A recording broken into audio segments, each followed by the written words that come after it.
न हमास का खात्मा हुआ, न हिजबुल्लाह का अंत हुआ।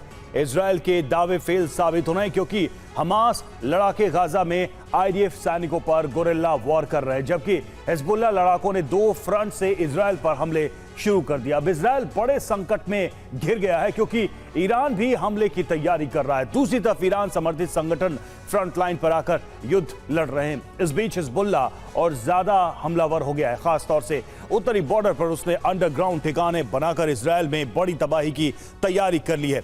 अब बेंजामिन नेतन्याहू के सामने बड़ा संकट आ गया है कि वो एक साथ इतने मोर्चों पर युद्ध कैसे लड़े। अगर अमेरिका युद्ध में नहीं उतरा, ईरान के सुप्रीम लीडर खामेनेई के ब्लूप्रिंट से इजराइल दहन कभी भी हो सकता है।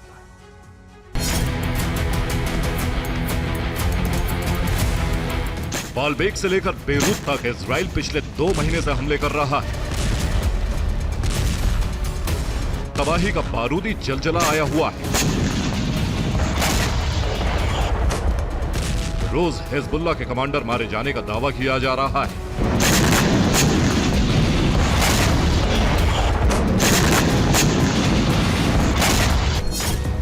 लेकिन सवाल उठ रहा है, अभी तक हिजबुल्लाह का खात्मा क्यों नहीं हुआ? क्या हिजबुल्लाह पहले से ज्यादा ताकतवर हो गया है? क्या इजराइल का प्लान लेबनान फेल हो गया?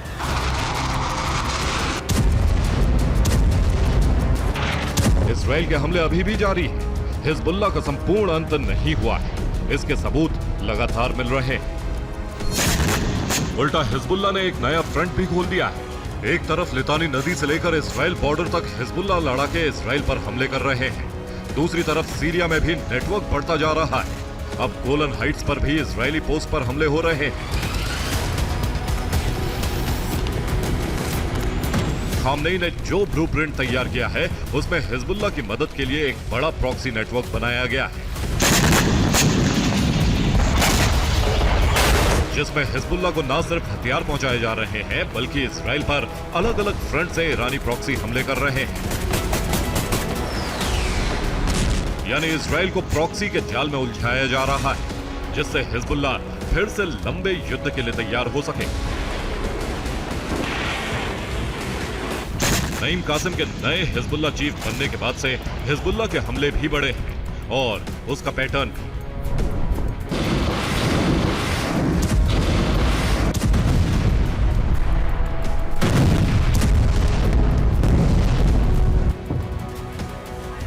ये उसी तरह के हमले का वीडियो है जो बॉर्डर के एकदम पास से इजराइल पर दागे गए। वीडियो में साफ दिख रहा है किसी अंडरग्राउंड ठिकाने से रॉकेट हमले किए जा रहे हैं। पिछले कुछ दिनों से ऐसे हमले लगातार इजराइल पर हो रहे हैं।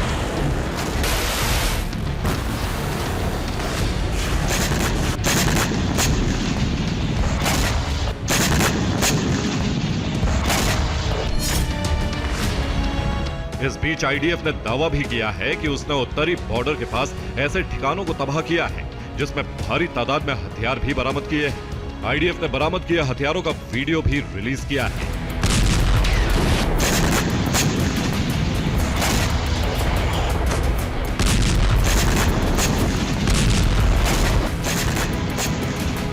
जबकि उधर हिजबुल्लाह ने भी एक वीडियो जारी करके मोसाद की बेचैनी बढ़ा दी है।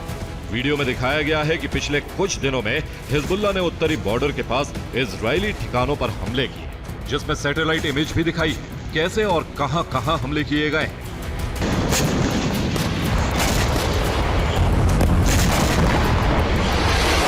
अगर हिजबुल्लाह का दावा ठीक है तो इजराइल बड़े संकट में घिर गया है, क्योंकि इतनी तबाही मचाने के बाद भी हिजबुल्लाह खत्म नहीं हुआ है, बल्कि पहले से ज्यादा खतरनाक हो गया है।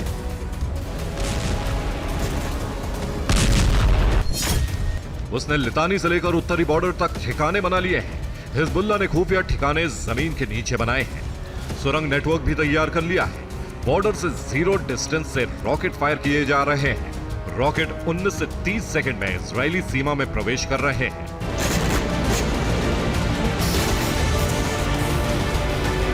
यानी ग्राउंड ऑपरेशन में जिन इलाकों को क्लीन करने का दावा इजराइल ने किया था, वहां अभी भी हिजबुल्लाह लड़ाके हाईटेक हथियारों के साथ मौजूद हैं। करीब 1.5 महीने से इजरायल लेबनान में तबाही मचा रहा है। उसने हिजबुल्लाह ठिकानों को खाक करने का दावा किया, लेकिन नए हमलों से साफ है कि हिजबुल्लाह का खात्मा नहीं हुआ है। लितानी नदी से लेकर उत्तरी बॉर्डर तक उसने न सिर्फ नए ठिकाने बना लिए बल्कि एक सुरंग नेटवर्क भी तैयार कर लिया है। उन्हीं ठिकानों से हिजबुल्लाह के लड़ाके इजरायल के सैन्य ठिकानों पर हमला कर रहे हैं। रडार सिस्टम, मिलिट्री पोस्ट पर रॉकेट से हमले किए जा रहे हैं। खास बात यह कि सुरंगों में हथियार छुपाकर रखे जाते हैं। सुरंगें एकदम बॉर्डर पर मौजूद ब्लू लाइन के पास खुलती है, जहां से रॉकेट लॉन्चर से हमले किए जा रहे हैं और हमले करके लड़ाके सुरंग में भाग जाते हैं। इसी पैटर्न से इजरायल की नींद उड़ी हुई है। यानी अब खतरा पहले से ज्यादा बढ़ गया है, क्योंकि हिजबुल्लाह लड़ाके रॉकेट स्ट्राइक के अलावा इजराइल में घुसकर भी हमले करेंगे और वापस सुरंग में छिप जाएंगे।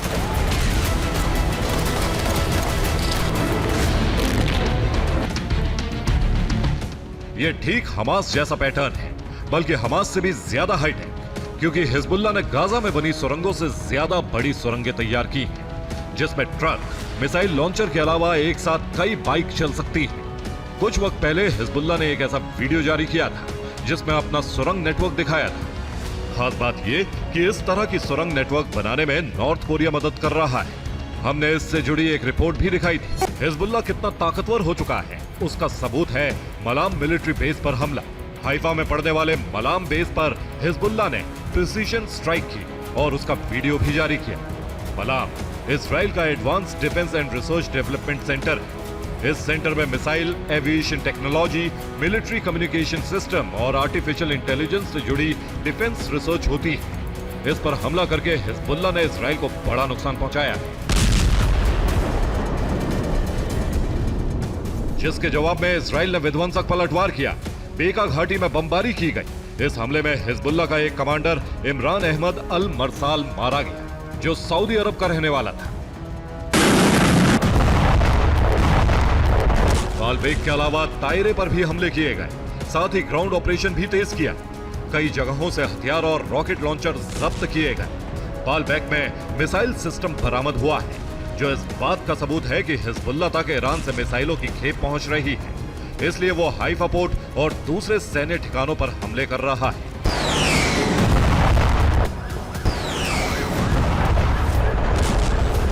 हिजबुल्लाह के हमले बढ़ रहे हैं, जिससे इजरायली सेना को ग्राउंड ऑपरेशन में मुश्किल हो रही है। घाटियों का इलाका होने से काफी मुश्किल हो रही है। इस बीच हिजबुल्लाह ने दोबारा टनल नेटवर्क तैयार करके आईडीएफ की 2 से 3 महीने की मेहनत बेकार कर दी। अब इजरायली सैनिकों का मनोबल टूट सकता है, वो थक गए हैं। हो सकता है इजरायल के सेना प्रमुख ग्राउंड ऑपरेशन रोकने का आदेश दे दें।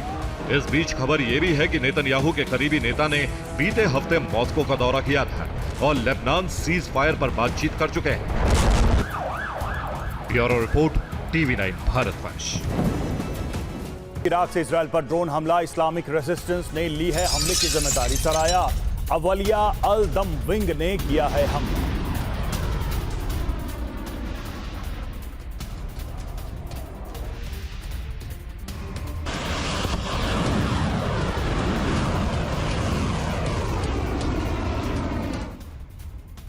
इजरायल और हमास की जंग खत्म होने का नाम नहीं ले रही है। इजरायल ने गाजा पर एक बार फिर एयर स्ट्राइक की है। हेलीकॉप्टर से इजरायल ने गाजा पर मिसाइलें दागी हैं। गाजा में नए हमलों के बाद सीज फायर की संभावना खत्म होती दिख रही है। इस बीच गाजा पर अकाल का संकट भी मंडराने लगा है। ऐसे में गाजा में कई हफ्तों बाद राहत सहायता पहुंचाने का ऐलान किया गया है। दूसरी तरफ इजरायल को युद्ध के मोर्चे के साथ ही घरेलू मोर्चे पर भी विरोध का सामना करना पड़ रहा है। तो क्या अब बेंजामिन सरकार के सामने कोई निर्णायक फैसला लेने का वक्त आ गया है? देखिए ये स्पेशल। गाजा में बारूद थम नहीं रहे हैं। गाजा में इजरायल के हेलीकॉप्टर लगातार बम बरसा रहे हैं। गाजा में एक बार फिर इजरायली मिसाइलों ने कहर बरपाया।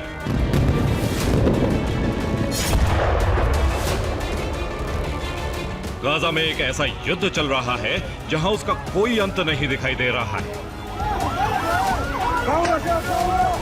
गाजा में सीज फायर की संभावना भी खत्म होती जा रही है। ऐसे में गाजा में बारूदी वर्षा कब रुकेगी, इस बारे में अब कोई अटकलें नहीं लगाई जा सकती।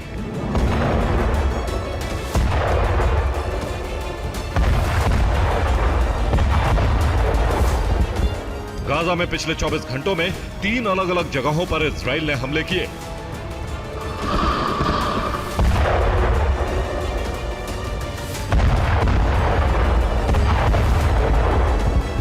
इजराइल ने गाजा में शरणार्थियों के शिविर पर हमले किए।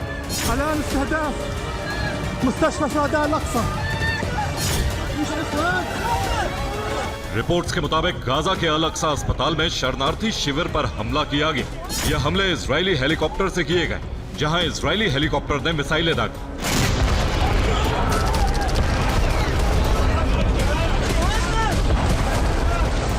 मार्च के बाद से अल अक्सा अस्पताल परिसर में यह इजराइल का 8वां हमला माना जा रहा है। फिलिस्तीन के चिकित्सा विभाग के मुताबिक गाजा में नए इजरायली हमलों में कुछ महिलाओं और बच्चों की भी मौत हो गई।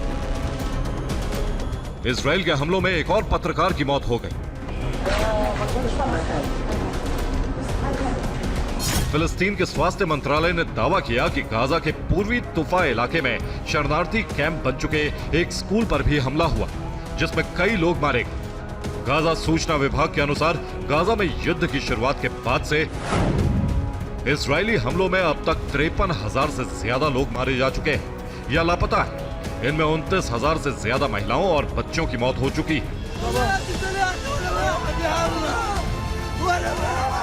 इस बीच इजराइल ने भुखमरी से जूझ रहे उत्तरी गाजा में कई हफ्तों में पहली बार मानवीय सहायता पहुंचाए जाने की घोषणा की। 40 दिन से गाजा में शरणार्थियों को राहत सामग्री नहीं पहुंची थी।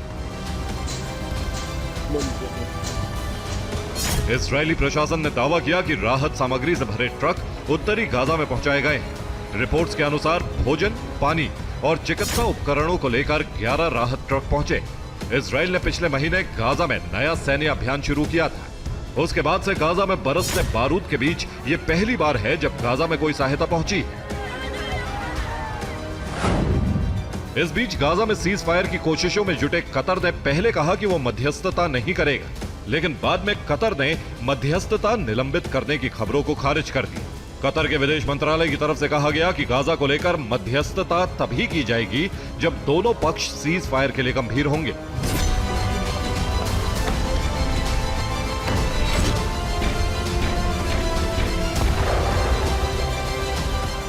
जाहिर है बिना सीज फायर के बंधकों की रिहाई मुश्किल। कतर लंबे समय से इजराइल और हमास के बीच युद्ध विराम और बंधकों की रिहाई को लेकर मध्यस्थता कर रहा था। इसी बीच कुछ रिपोर्ट्स में दावा किया गया कि कतर ने हमास को अपना राजनयिक कार्यालय भी बंद करने के लिए कह दिया है और हमास के नेताओं को भी कतर छोड़ने के आदेश दे दिए हैं।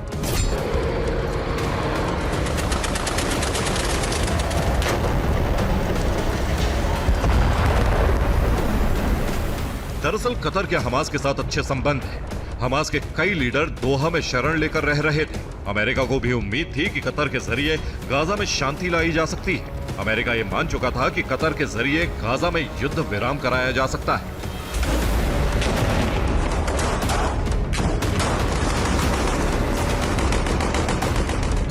आपको बता दें कि हमास की कैद में अब भी 101 इजरायली बंधक हैं। दूसरी ओर युद्ध विराम की संभावनाएं कम होते जाने से गाजा में जंग भड़कती जा रही है, जहां इजराइल गाजा में फिर से बारूद बरसा रहा है। वहीं हमास ने भी इजरायली ग्राउंड फोर्स पर हमले तेज कर दिए।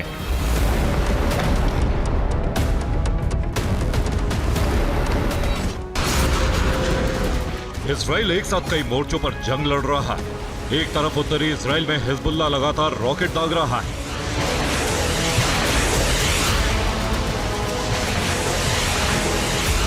तो वहीं हमास के तेवर भी आक्रामक हो गए।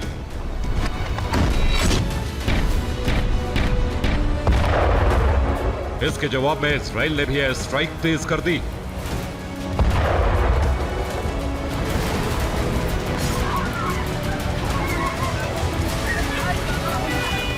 अस्पतालों में चल रहे शरणार्थी शिविरों के अलावा स्कूलों में बने कैंप को भी टारगेट किया जा रहा है। इजराइल का दावा है कि हमास के लड़ाके स्कूलों और अस्पतालों के साथ साथ रिहायशी इलाकों को अपनी ढाल बनाए हुए हैं।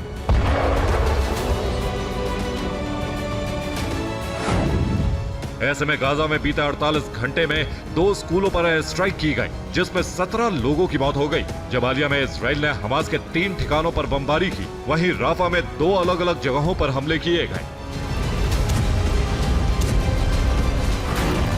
हमास और हिजबुल्लाह के हमलों का जवाब देने के साथ ही इजराइल को अपने घर के अंदर भी विरोध प्रदर्शन का सामना करना पड़ रहा है।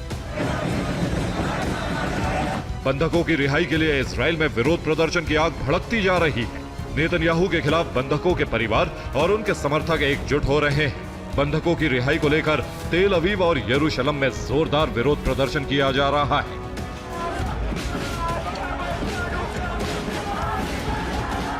तेल अवीव में सड़कों पर हजारों लोगों ने उतरकर बेंजामिन सरकार के खिलाफ नारेबाजी की। प्रदर्शनकारी नेतन्याहू के इस्तीफे और बंधकों की जल्द से जल्द वापसी की मांग कर रहे थे। एक रिपोर्ट के मुताबिक दावा किया गया कि बंधकों की रिहाई को लेकर करीब 60% इजरायली लोगों का भरोसा बेंजामिन सरकार से उठ गया है। अब सवाल है कि एक तरफ अंदरूनी मोर्चे पर विरोध प्रदर्शन का सामना कर रहे नेतन्याहू क्या हमास और हिजबुल्लाह के साथ शांति समझौते के लिए कदम बढ़ाएंगे या इजराइल के हमले पहले से भी भीषण होंगे। Bureau report, TV9 Bharatvarsh.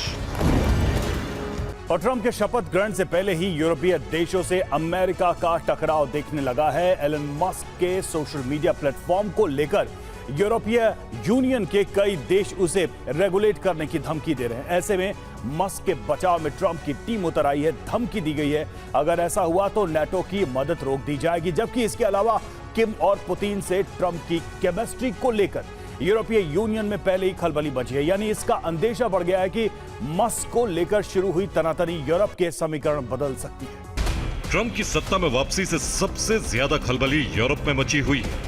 एक तरफ ज़ेलेंस्की घबराए हुए हैं कि कहीं हथियारों की सप्लाई ना रुक जाए, दूसरी तरफ नाटो भी बेचैन है। अब यूक्रेन को लेकर ट्रंप की पॉलिसी क्या रहेगी?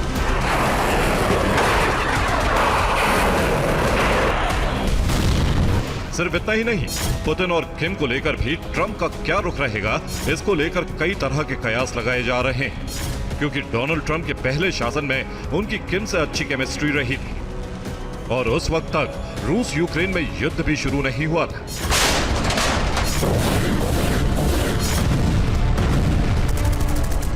यूरोपीय देशों को यह समझ आ चुका है कि बाइडेन से अलग नीति ट्रंप की रहेगी। माना जा रहा है कि ट्रंप सरकार पर एलन मस्क का प्रभाव काफी रहेगा, क्योंकि मस्क ने ट्रंप की इलेक्शन कैंपेन में काफी पैसा खर्च किया है। ऐसा भी कहा जा रहा है कि मस्क ने अपने सोशल मीडिया प्लेटफॉर्म एक्स का इस्तेमाल ट्रंप की चुनावी कैंपेन में किया।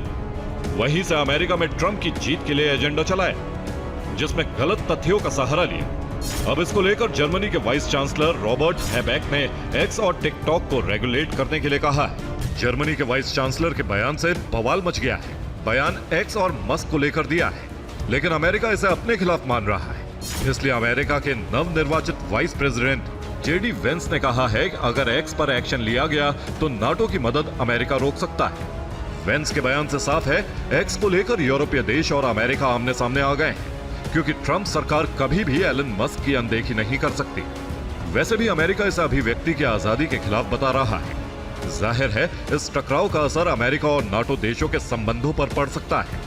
एक दिन पहले ही फ्रांस के प्रेसिडेंट ने ट्रंप की वापसी को लेकर कमेंट किया था, जिसमें यूरोपीय लोगों को नए सिरे से सुरक्षा के बारे में सोचने के लिए कहा था। जर्मनी, फ्रांस परोक्ष तरीके से ट्रंप के खिलाफ उतर आए हैं, जबकि अभी ट्रंप ने शपथ भी नहीं ली है।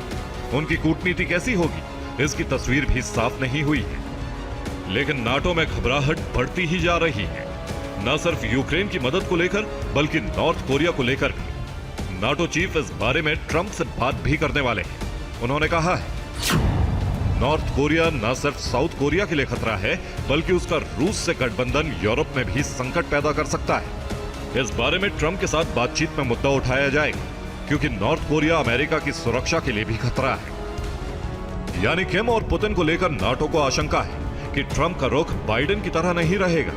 यानी ट्रंप के आने से दुनिया में समीकरण बदल सकते हैं, यानी नाटो को भी अपनी नीतियां बदलनी पड़ सकती है। इसको लेकर नाटो देशों में हड़कंप है और एलन मस्क के एक्स प्लेटफॉर्म पर प्रतिबंध लगाने की बात कहना इसी घबराहट का नतीजा है। लेकिन अमेरिका के पलटवार से साफ है कि ट्रंप नाटो से टकराव को भी तैयार है। ना वो मस्क के खिलाफ जाएंगे, बल्कि किम और पुतिन से भी उनकी केमिस्ट्री अच्छी हो सकती है। Bureau report, TV9 Bharatvarsh. और 7 स्विंग स्टेट में जीत दर्ज कर डोनाल्ड ट्रंप ने इतिहास रच दिया। वो अमेरिका के 47वें राष्ट्रपति होंगे, लेकिन ट्रंप की इस प्रचंड जीत से अमेरिका में मौजूद अवैध प्रवासी डरे हुए हैं। उन्हें डर है कि ट्रंप के आने से उनका अमेरिका से निकाला जाना तय है। ऐसे में न्यूयॉर्क में ट्रंप के खिलाफ प्रदर्शन शुरू। हाथों में तख्तियां हैं, बैनर हैं और सभी की जुबान पर एक ही नारा है,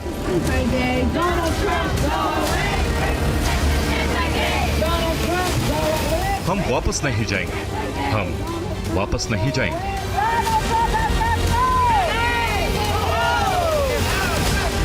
ये तस्वीरें अमेरिका के न्यूयॉर्क शहर की हैं, जहां डोनाल्ड ट्रंप की जीत के बाद हजारों की संख्या में प्रदर्शनकारी सड़कों पर उतरे।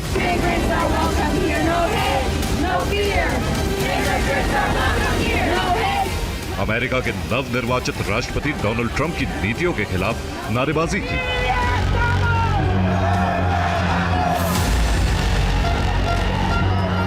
न्यूयॉर्क की सड़कों पर उतरी इस भीड़ में ज्यादा अवैध प्रवासी थे जो सालों से अमेरिका में रह रहे हैं, लेकिन ट्रंप के सत्ता में वापस लौटने के बाद इन्हें डर है अमेरिका से निकाले जाने का, जिसका ऐलान डोनाल्ड ट्रंप कर चुके हैं।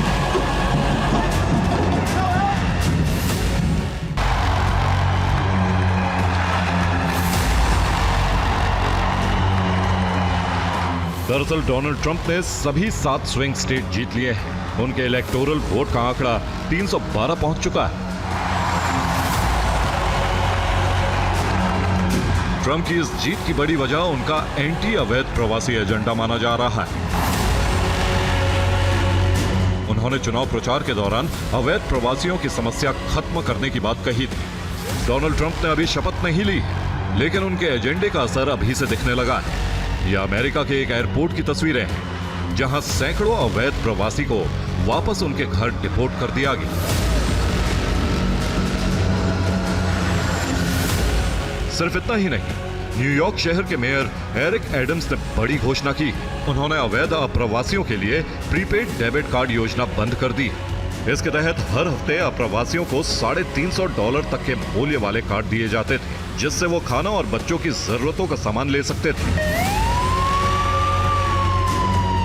इस योजना के बंद होने को डोनाल्ड ट्रंप की जीत से जोड़कर देखा जा रहा है। दरअसल डोनाल्ड ट्रंप जनवरी में अपना पदभार संभालने वाले, लेकिन उनका 100 दिन का एजेंडा स्पष्ट है, जिसमें अवैध प्रवासी का निष्कासन और उसकी एंट्री पर बैन टॉप पर है। ऐसे में यह एक्शन ट्रंप की नीतियों को देखते हुए ही माना जा रहा है। इधर अमेरिका की नजरें 13 नवंबर पर भी टिकी।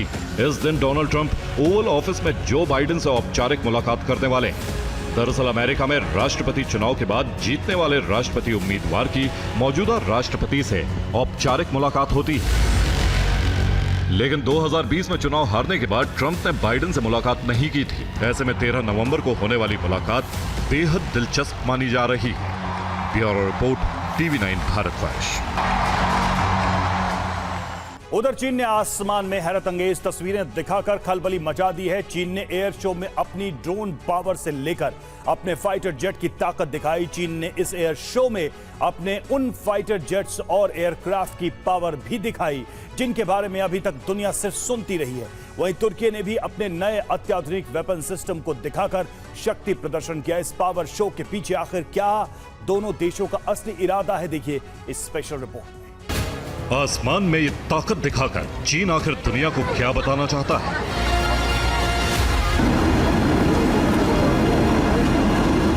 चीन अपने इन हथियारों का प्रदर्शन करके आखिर क्या साबित करना चाहता है?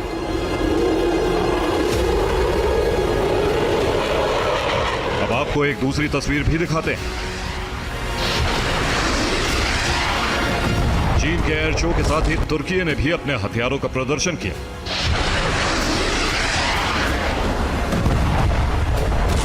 चीन के अलावा तुर्की ने नए वेपन सिस्टम तैयार किए हैं। जिनपिंग और एर्दोआन की सेना अपने इन्हीं हथियारों का शक्ति प्रदर्शन कर रही है।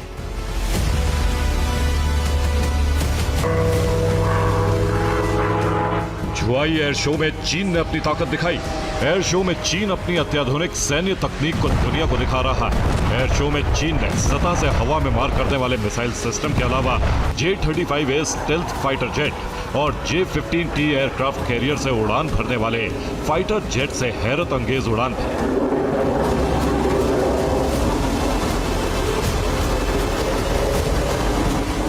एयर शो में चीन ने पहली बार J-35A स्टेल्थ फाइटर जेट की ताकत भी सार्वजनिक तौर पर दिखाई।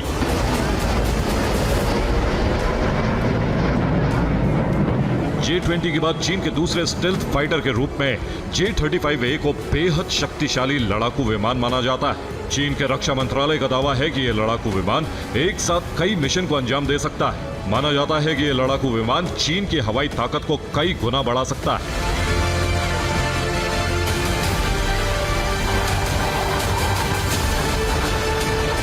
आसमान में इन हथियारों के प्रदर्शन से चीन अपनी हवाई ताकत दिखाकर पहले भी दुनिया को दहलाने की कोशिश करता रहा है, लेकिन इस एयर शो में चीन ने एक साथ कई अत्याधुनिक हथियारों का दम दिखाया और अपने सैन्य उपकरणों की ताकत दिखाई।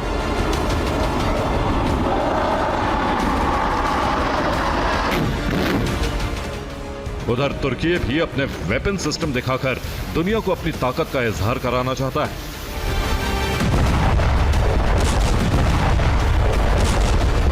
हाल ही में तुर्की ने अपने वेपन सिस्टम का प्रदर्शन किया। तुर्की ने PUSU वेपन सिस्टम तैयार किया है। रॉकेटसान तुर्की की सबसे बड़ी हथियार निर्माता कंपनियों में से एक है। उसने इस वेपन सिस्टम को बनाया है।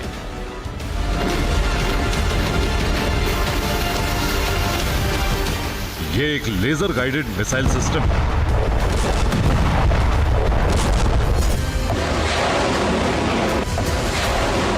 इसके अलावा तुर्की ने अपने कई हथियारों का भी प्रदर्शन किया।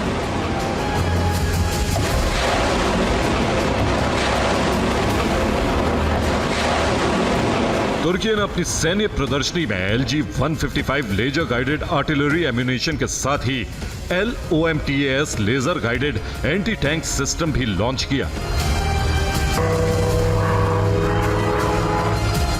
Bureau report TV9 Bharatvarsh. Trump की जीत से एक तरफ जेलेंस्की की बेचैनी बढ़ गई है तो दूसरी तरफ साउथ कोरिया में भी हलचल बढ़ गई है, क्योंकि ट्रंप के पहले कार्यकाल में किम और ट्रंप की केमिस्ट्री काफी अच्छी रही थी। ऐसे में साउथ कोरिया को खतरा है कहीं किम जोंग उन इसका फायदा उठाकर परमाणु परीक्षण न कर ले। नॉर्थ कोरिया के बार बार मिसाइल टेस्ट से साउथ कोरिया दहशत में है, क्योंकि साउथ कोरिया को अंदेशा है कि किम जोंग कभी भी परमाणु परीक्षण कर सकते हैं।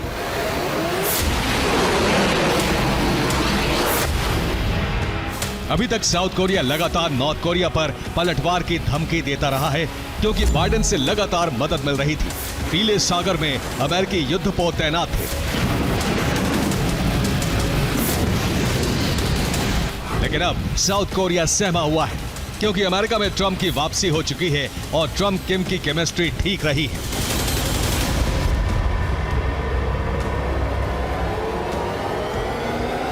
ट्रंप के पहले कार्यकाल में किम से 2 बार मुलाकात हो चुकी है। ऐसे में अब ट्रंप और किम की केमिस्ट्री कहीं साउथ कोरिया को बैकफुट पर ना ढकेल दे, इसलिए साउथ कोरिया ने मिसाइल ड्रिल शुरू कर दी है।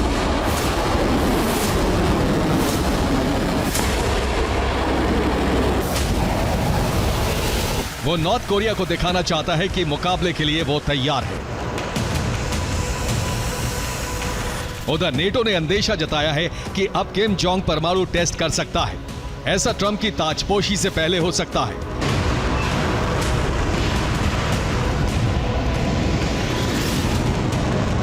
नेटो ने कहा है नॉर्थ कोरिया न सिर्फ साउथ कोरिया के लिए खतरा है, बल्कि उसका रूस से गठबंधन यूरोप में भी संकट पैदा कर सकता है। इस बारे में ट्रंप के साथ बातचीत में मुद्दा उठाया जाएगा, क्योंकि नॉर्थ कोरिया अमेरिका की सुरक्षा के लिए भी खतरा है।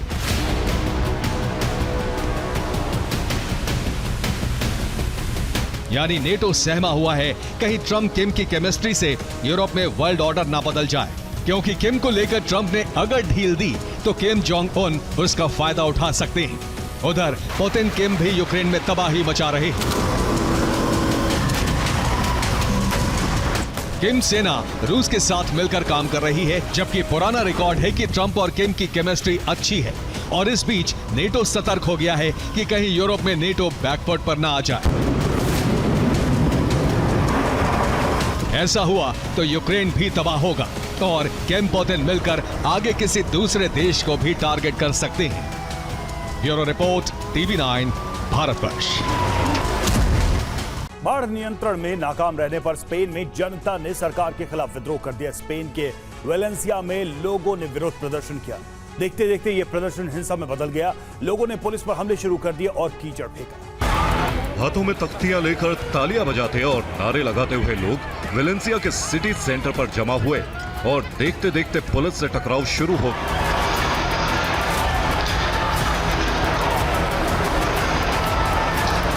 प्रदर्शनकारियों ने पुलिस पर हमले शुरू किए और इसके बाद पुलिस ने लाठीचार्ज कर दिया। लोगों को गिरफ्तार किया गया और जेल भेज दिया गया। वेलेंसिया के सिटी सेंटर पर 1,30,000 से ज्यादा लोग इकट्ठा हुए और सरकारी इमारतों पर कीचड़ सने हाथों के छाप मारने लगे।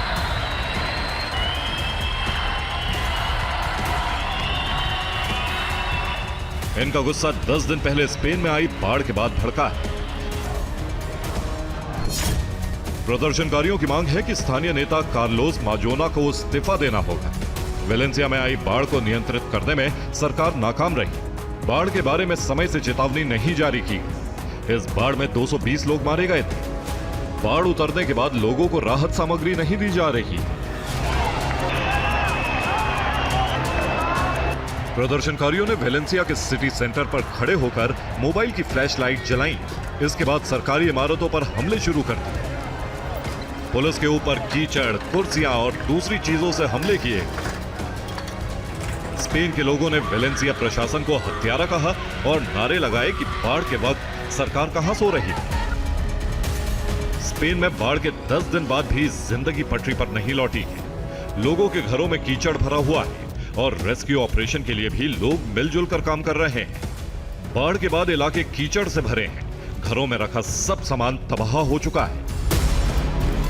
बाढ़ पीड़ितों की मदद के लिए देश भर से लोग प्रभावित इलाके में पहुंच रहे हैं और कम्युनिटी किचन लगा रहे हैं। जनता का कहना है कि सरकार राहत पहुंचाने के लिए भी ठोस कदम नहीं उठा रही है और इसीलिए गुस्से में जन विद्रोह शुरू हो गया है। Bureau report, TV9 Bharat. Hezbollah के गलीली पर रॉकेट हमले। हिजबुल्लाह के हमलों में 3 इजरायली घायल।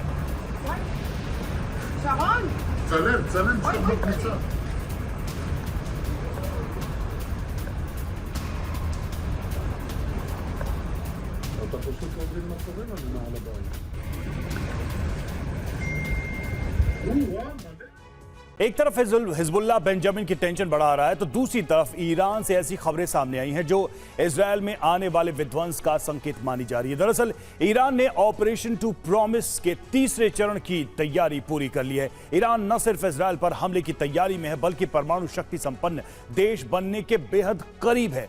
माना जा रहा है कि ईरान बहुत जल्द परमाणु टेस्ट कर सकता है जिसके सफल होते ही वो इजरायल पर अब तक का सबसे बड़ा हमला कर देगा। 1 अक्टूबर की तस्वीरें अब तक इजरायली बाशिंदे भूले नहीं।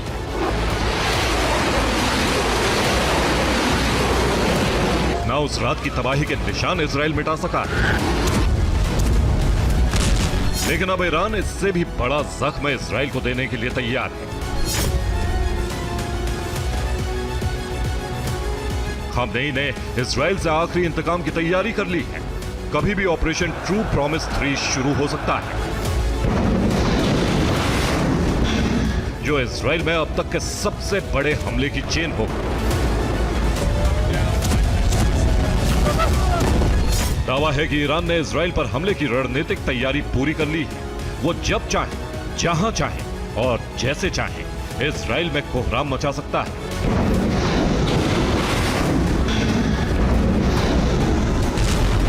लेकिन सवाल है कि ईरान को किस चीज का इंतजार है? आखिर वो कब इजरायल पर हमले करेगा?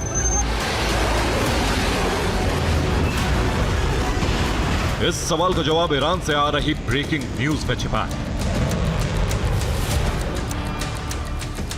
ब्रेकिंग न्यूज नंबर 1, ईरान ने आईसीबीएम मिसाइल का टेस्ट किया है। ब्रेकिंग न्यूज नंबर 2, ईरान में परमाणु टेस्ट की मांग उठी। ईरान से आ रही ये खबरें इस बात की पुष्टि कर रही हैं कि ईरान बहुत जल्द परमाणु शक्ति संपन्न देश बनने के करीब।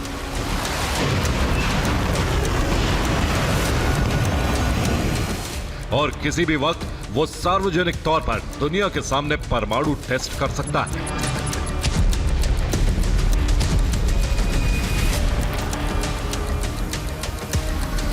यही वजह है कि ईरानी सांसद अहमद नादेरी ने जल्द से जल्द परमाणु टेस्ट की मांग की है। साथ ही उन्होंने ईरान के आईसीबीएम मिसाइल टेस्ट की बात भी स्वीकारी है। उन्होंने अपने एक बयान में कहा, उनका दावा है कि ईरान ने आईसीबीएम मिसाइल लॉन्च की है। ये कोई नई बात नहीं है। हम लंबे वक्त से मिसाइलें विकसित कर रहे हैं। अब जल्द से जल्द परमाणु परीक्षण करें और इसकी आधिकारिक घोषणा करें। दरअसल ईरान को यकीन है कि अगर उसने इस बार इजराइल पर हमला किया तो यकीनन अमेरिका उस पर सीधा वार करेगा।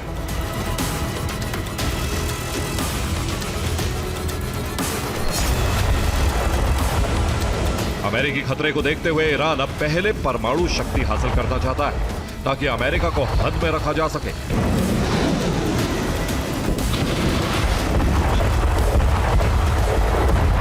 लेकिन सवाल है कि ईरान को इस बात का यकीन क्यों है कि ऑपरेशन ट्रू प्रॉमिस 3 के बाद अमेरिका ईरान पर सीधा हमला करेगा।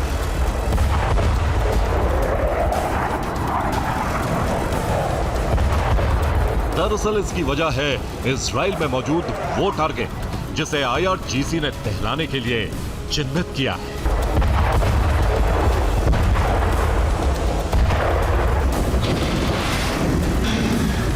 चलिए और अब आपको बताते हैं कि ऑपरेशन ट्रू प्रॉमिस के तीसरे चरण में ईरान के टॉप 5 टारगेट कौन कौन से। ईरान का सबसे पहला टारगेट बेंजामिन नेतन्याहू का निजी आवास है जो इजराइल के सबसे VVIP शहर केसरिया में मौजूद है।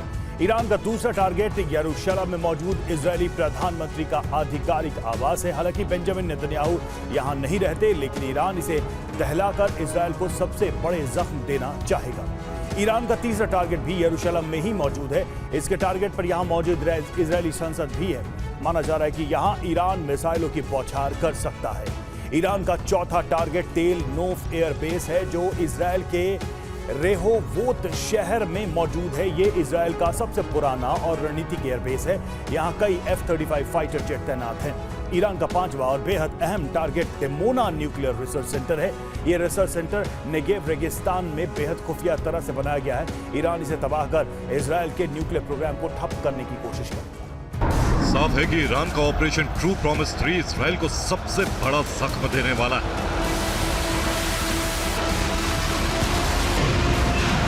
और इसकी सफलता को सुनिश्चित करने के लिए ईरान ने बेहद खास तैयारी की।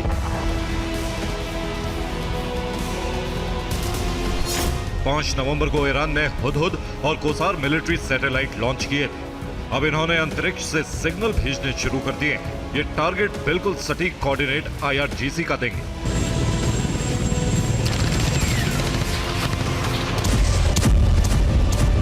दरअसल ईरान अब इजराइल से फुल एंड फाइनल वॉर के मूड में है।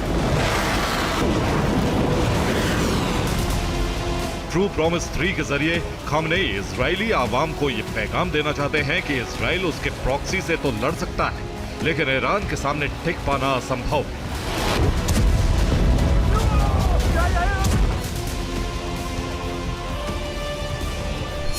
इसे लेकर IRGC के ब्रिगेडियर जनरल अली फाजली ने अपने एक बयान में कहा है, ऑपरेशन ट्रू प्रॉमिस 1 और 2 सफल रहे। ट्रू प्रॉमिस 2 में हमने अपने टारगेट 12 मिनट में बदले।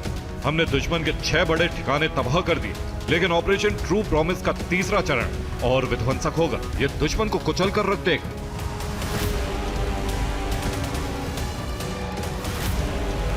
ईरान से आ रहे बयान और विध्वंसक संकेत हमले की प्रबल आशंका को जन्म दे रहे हैं। ऐसे में कई देशों ने अभी से एहतियात बरतने शुरू कर दिए हैं।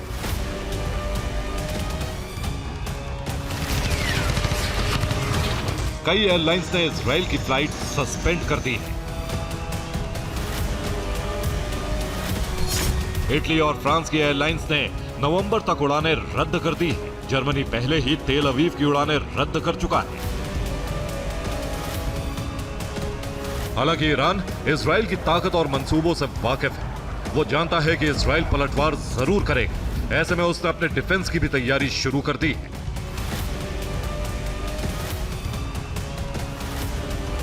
ईरान ने अपने लेटेस्ट बशीर रडार सिस्टम को एक्टिवेट कर दिया है।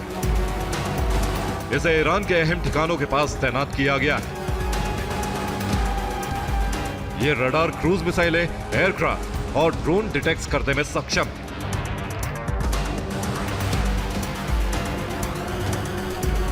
सिर्फ इतना ही नहीं, ईरान ने इराक से भी चर्चा शुरू कर दी है ताकि पलटवार के लिए इजराइल ईरान का एयर स्पेस इस्तेमाल नहीं कर सके। दरअसल ईरानी जनरल माजिद घोलीपोर इराक पहुंच गए, जहां उन्होंने इराक के राष्ट्रीय सुरक्षा सलाहकार कासिम अराजी से मुलाकात की। दोनों के बीच इजराइल को लेकर खास चर्चा हुई। साथ ही आईडीएफ को इराकी एयर स्पेस में घुसने से रोकने पर बात हुई।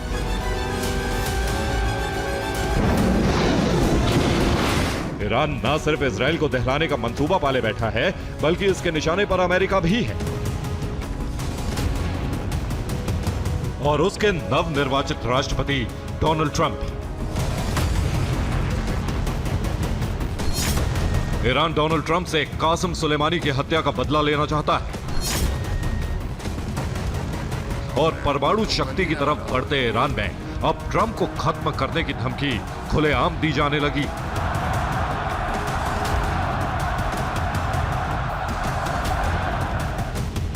इधर ईरान इजराइल को दहलाने की तैयारी में है, तो दूसरी तरफ नेतन्याहू ने पलटवार की तैयारी शुरू कर दी।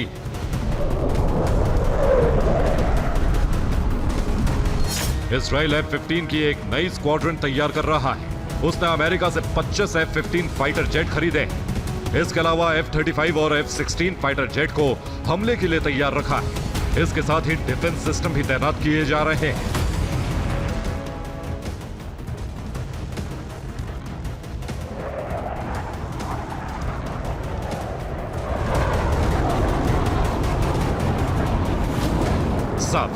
एक साल पहले गाजा से उठी चिंगारी अब ईरान इजराइल युद्ध में बदल चुकी है और ईरान का तीसरा हमला अरब को एक अनंत युद्ध की तरफ लेकर जाने वाला है। Bureau report, TV9 Bharat. और ट्रंप की सत्ता में वापसी के साथ ही यूक्रेन को रूस पर लॉन्ग रेंज हमलों के लिए हरी झंडी दे दी गई है। और देखिए, 9 से 10 नवंबर को यूक्रेन ने रूस की राजधानी पर ताबड़तोड़ ड्रोन से हमले किए। मॉस्को पर कई महीने बाद यूक्रेन ने ड्रोन की बरसात की। इसके साथ ही रूसी हथियार सप्लाई लाइन पर भी लॉन्ग रेंज हमले किए गए। यूक्रेन के राष्ट्रपति ज़ेलेंस्की ने ट्रंप की जीत से पहले ही कहा था कि अगर ट्रंप युद्ध विराम का प्लान तैयार कर चुके हैं तो यूक्रेन के साथ साझा करना बेहतर होगा। लेकिन ट्रंप की जीत के बाद यूक्रेन का जो रुख नजर आ रहा है, उससे ये नहीं लगता कि रूस यूक्रेन का युद्ध विराम जल्दी होने वाला है।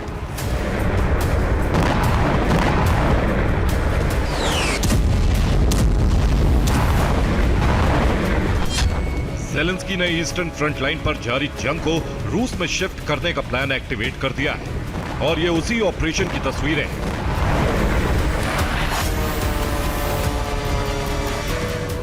9 से 10 नवंबर को यूक्रेनी ड्रोन ब्रिगेड ने रूस की राजधानी पर ड्रोन हमले किए।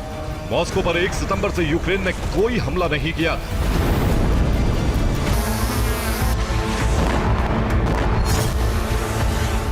ज़ेलेंस्की की सेना ने मॉस्को के साथ साथ ब्रियांस्क शहर पर भी कई ड्रोन हमले किए।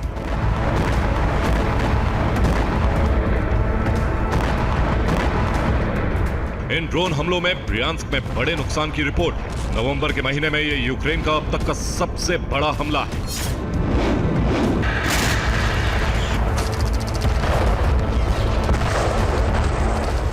इन हमलों में खास बात यह है कि यूक्रेन ने रूस वेपन सप्लायर रूट को भी निशाना बनाया है। यूक्रेन ने रूस के कैपियस पोर्ट पर भी हमले किए। रूस की यह पोर्ट सिटी यूक्रेन से 1600 किलोमीटर दूर दागिस्तान प्रांत में है। 6 नवंबर को भी यूक्रेन ने कैपियस पर 2 ड्रोन हमले किए थे। कैस्पियन सागर के करीब किए गए इन हमलों को यूक्रेनी खुफिया एजेंसी GUR ने डिजाइन किया। GUR प्रमुख किरिलो बुदानोव को रिपोर्ट मिली थी कि इसी पोर्ट सिटी से हथियार मॉस्को भेजे जा रहे हैं।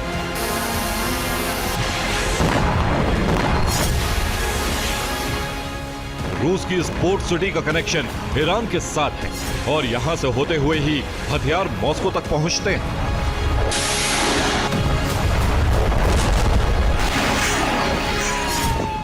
और ईरान रूस को बैलिस्टिक मिसाइलों और कैमिकाजी ड्रोन की सप्लाई करता है। तेहरान से 120 किलोमीटर दूर तेहरान की पोर्ट सिटी बंदरे अजाली में है और यहां पर ईरान कार्गो शिप में हथियार लोड करके कैस्पियन सागर रूट से रूस तक भेजता है। ये कार्गो शिप कैस्पियन सागर होते हुए रूस की पोर्ट सिटी कैस्पियन तक पहुंचते हैं। ये रूस का दागिस्तान प्रांत है। इसके बाद पोर्ट सिटी से हथियारों को ट्रकों पर लोड किया जाता है। ट्रकों पर लोड होने के बाद हथियार मॉस्को पहुंचते हैं। यहां से उनको अलग अलग ट्रांसपोर्ट मोड से फ्रंट लाइन तक भेजा जाता है। यूक्रेन की रणनीति है कि तेजी के साथ जंग को रूसी जमीन पर शिफ्ट किया जाए ताकि युद्ध विराम वार्ता में यूक्रेन को रूस पर दबाव बनाने की ताकत मिल सके।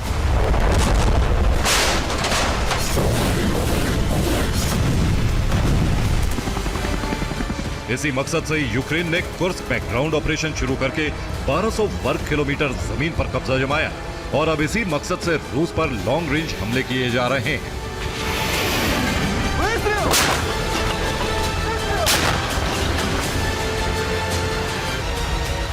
रूस पर हमले बढ़ाने के लिए यूक्रेन को हथियारों की नई खेप भी दी जा रही है।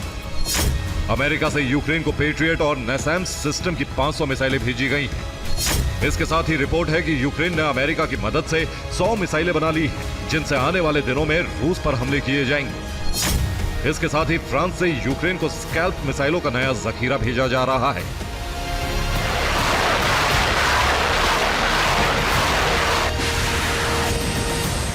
यूक्रेन की कोशिश है कि पश्चिमी क्षेत्र की तरफ से तेजी से बढ़ रही रूसी सेना की रफ्तार पर ब्रेक लगाए जाए और इसीलिए बड़े हमलों की तैयारी की जा रही है।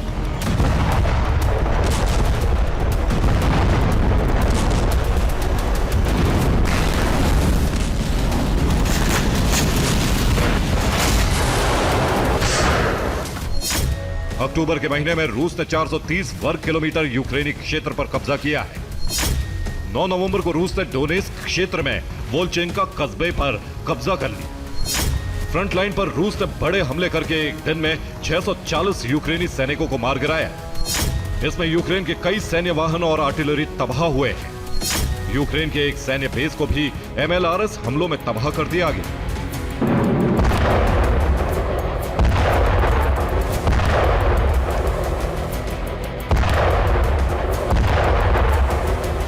ये रूस के उसी हमले की तस्वीरें हैं। रूसी सेना ने यूक्रेन के ब्रैडली सैन्य वाहन पर लगातार 3 हमले किए और वाहन जलकर खाक हो गए।